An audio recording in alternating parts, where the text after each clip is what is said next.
Hey guys, it's Sammy with Blue Feather Homestead. Welcome back to my channel. Today I'm going to be going over 3 things that we need to be doing to increase our self-sufficiency. Stay tuned.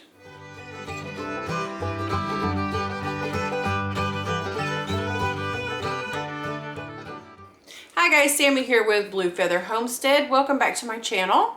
I am joining in on a collaboration today by Carolyn with Homesteading Family. In her video, she was discussing on how last year's lockdown and last year's, the quarantines and things like that, that kind of made her realize that maybe we could be more prepared in some areas. Her video, she is requesting opinions of what are the top 3 things that you would be doing to increase your self-sufficiency, or what we should be doing to increase our self-sufficiency. I am just very thrilled to join in on this collaboration because I'm passionate about this. This is something that is like one of my lifetime goals, is to become, self-sufficient. And being self-sufficient basically means this is what it means to me, to be able to take care of yourself and be able to take care of your family, regardless of any situation, anything that happens. So this isn't going to happen overnight, but you know what? You can start small, but start today. Okay, so stay with me and I will let you know what my top 3 choices are to becoming self-sufficient. So here we go. Here are the top 3 things that, in my opinion, we need to be doing to become more self-sufficient. Number 1 is your pantry. Folks, we got to get that pantry stocked. The very first thing that I would do is to grab a journal, okay? I've got a journal like this. This is what I keep. Start writing down each meal that your family has, breakfast, lunch, and dinner. Look at that meal. What ingredients did it take to make that lasagna for lunch or dinner or whatever? Start writing down every ingredient it took to make that lasagna. Write every ingredient down that it took to make that omelet for breakfast. Start stocking up on those ingredients. Start stocking up on the foods that you and your family eat on the daily, okay? Some things you're not going to eat on the daily, like flour and sugar, cornmeal, things like that. But those are some staples that we'll talk about in just a minute. But that's just for starters, to start a list of everything that you guys eat on the daily. Now, ideally, it's going to be best to have a garden for your produce, for your organic, vegetables and things like that. But that's not going to happen overnight either. If you don't have a garden right now, it does take time. It takes planning. You've got to know how to prepare your soil. You have to know what seed you're going to start, what seed you can just throw directly into the ground, when to start, when to harvest. There's all kinds of things to do with starting up a garden. So it's not going to happen overnight, but it can happen. And if you're not familiar with it and you want to start a garden, well, start studying up on it. Go to the library, take your journal, make a section for gardening, and start writing in your journal what exactly, that you and your family will need to grow to eat. I know it's not ideal for everybody to have a garden. Some people don't have the space for it. There's environment, there's disabilities, there's things like this. So not everybody is going to be able to, have a garden. So I would suggest to start going to the farmer's market if you can, if you guys have a farmer's market. If not, start stocking up on some organic produce from the grocery store. Start learning how to preserve it, learn how to can. You can dehydrate things, learn how to do that. Start stocking up on staples like flour, sugar, cornmeal, oats, things like this, milk, powdered milk, canned milk, things like this that are shelf stable, and learn how to preserve them long term. And there are plenty of places that you can learn how to do these things right now. So take advantage of that. Take advantage of having that technology right there at your hand to look this information up. And when you do, write it down in your journal. Make another place in your journal and just write down exactly how to do it. You'll probably need to learn how to make bread. And there are bread recipes that have 3 ingredients. Simple things like that. If you can have livestock on your property, chickens are a great thing to have.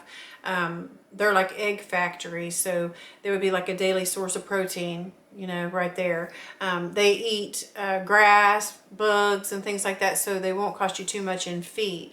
They're just a great thing to have around on the property. Also, we keep meat rabbits here on the property, and those are, you know, super easy to reproduce, and they're clean animals. And like chickens, they can also eat grass and things like that, and some of your scraps and stuff to kind of cut down on your food cost. But that's another excellent option to have. They're, you know, small like chickens are too. So that's just another couple of options that you could have on your property for a food source. So I'm not here to promote books or things like that, but I do want to show you this book that I have. It's called The Backyard Homestead. It says produce all the food you need on just a 1/4 acre. This book right here has just been a really great resource to me. As you can tell, it's pretty used and abused. Just wanted to show you this book. Excellent resource. So another thing we need to think about is water. You're going to need drinking water, water to wash your dishes, your clothes, yourself, water your garden, water your animals, and things like that. So you need to write in your journal, you know, drinking water. Just write down the different things that you are going to need water for, and take it one step at a time on how you're going to come up with that water and how you're going to store that water. Learn how to make your own laundry soap, your own dish soap, your own bar soap, things like this. Yes, I'm still in the pantry section, but you need to learn how to make these things. And usually these take like one ingredient, and they are better for you anyway in the long run. They have less chemicals. My laundry detergent that I make has one ingredient, and that is Zote soap. But you do need to know how to mix it up and everything and use it. So, you know, watch videos on that. Look up how to make this kind of stuff. Also, guys, use your resources. Use the sun. Use the sun to hang up your laundry to dry. You can make your own solar oven. You can buy your own solar oven, but you can bake things with the sun. Just kind of start looking these things up. These are just some ideas that I'm throwing out at you. In my opinion, to help you become more self-sufficient, I would be writing all of this stuff down in my journal and then just taking it one step at a time. Just one day at a time is what you need to do to build up your pantry. So that was number one. Pantry was number one. Let's move on to number two. My number two choice would be health. Your health is wealth. Get up in the morning and start moving, guys, if you're able to. Get up and start moving, okay? Do some morning stretches if you need to. Stretch. Every little bit helps. I'm a nurse by trade, and even if people were bedbound, I would have them moving their arms, keep circulating. I would do it for them. It's called range of motion.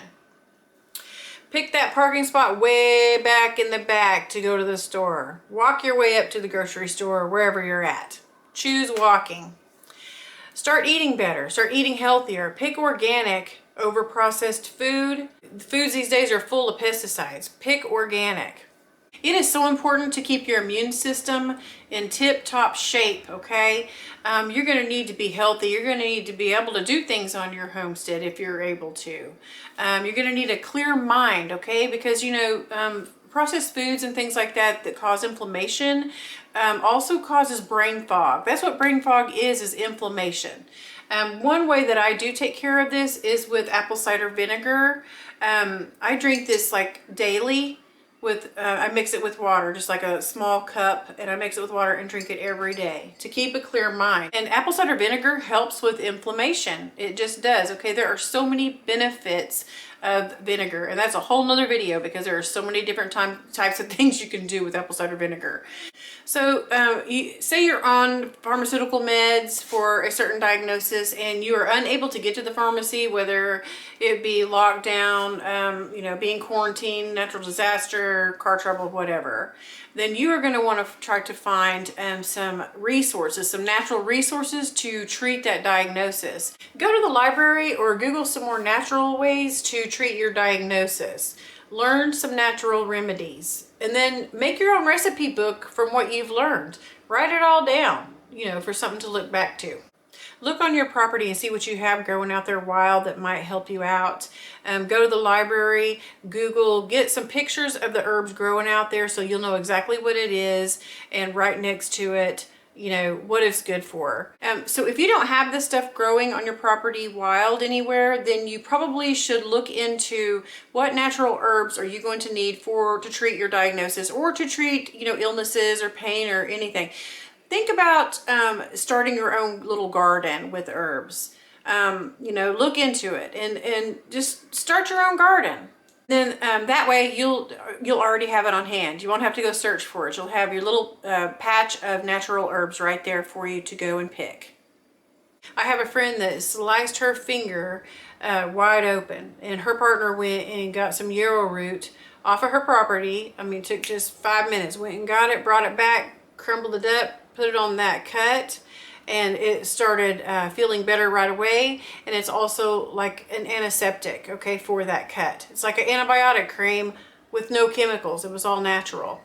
Okay, it's always good to keep a first aid kit at your home anyway, but to be self-sufficient, you definitely need to have one at your home, okay? Just in case you're not able to get to the doctor or get to the emergency room, you want to have this stuff available at all times. My first aid kit has antiseptics, extra bandages, burn spray, burn cream, antibiotic ointments, you know, your rubbing alcohol, sutures, threads, and things like that in case you end up having to do stitches or something like this, okay? And also a good idea to keep plant-based supplements, vitamins, and things like that, and that just helps to build up your immune system also. Okay, so let's talk about community, okay? There is not one single person on this earth that can do absolutely everything, right? I don't keep bees here on my homestead right now, but I do have neighbors up the road that do. And say I need a jar of honey, and I go over and talk to them, and they say, you know, well, we need some laundry detergent. Okay, well, guess what? I make laundry detergent here on my homestead. So right there, make it a habit of trading and swapping with your neighbors right now. Just get out there and say hi. You know, look and see if there are any groups you could join that are like-minded people, you know, around your area. I have met so many fascinating people just stepping out there and saying hi. I mean, people of all ages. They have different skills and, you know, different mindsets and things like that. But you know what? We can all benefit from each other. You just really need to have a community to pull through hard times. Okay, so those are my 3 top choices of the things that we need to be doing to become more self-sufficient. Number 1 was pantry, number 2 was health, and number 3 was community. Could there be anything else I'm forgetting? Let me think about this for a minute. Chocolate.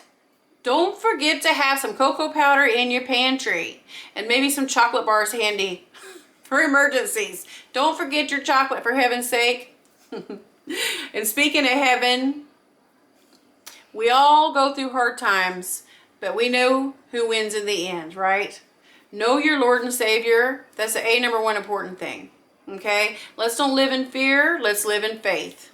He will never leave you or forsake you, okay? If you know the Word, you're going to know what reasons why these things are going on in the world right now, okay? You'll know everything about it, why it's going on. So anyway, put God first, people, and I appreciate you watching. And if you like this video, please give me a like, comment, and hit the subscribe button. Thanks for joining me. Bye-bye.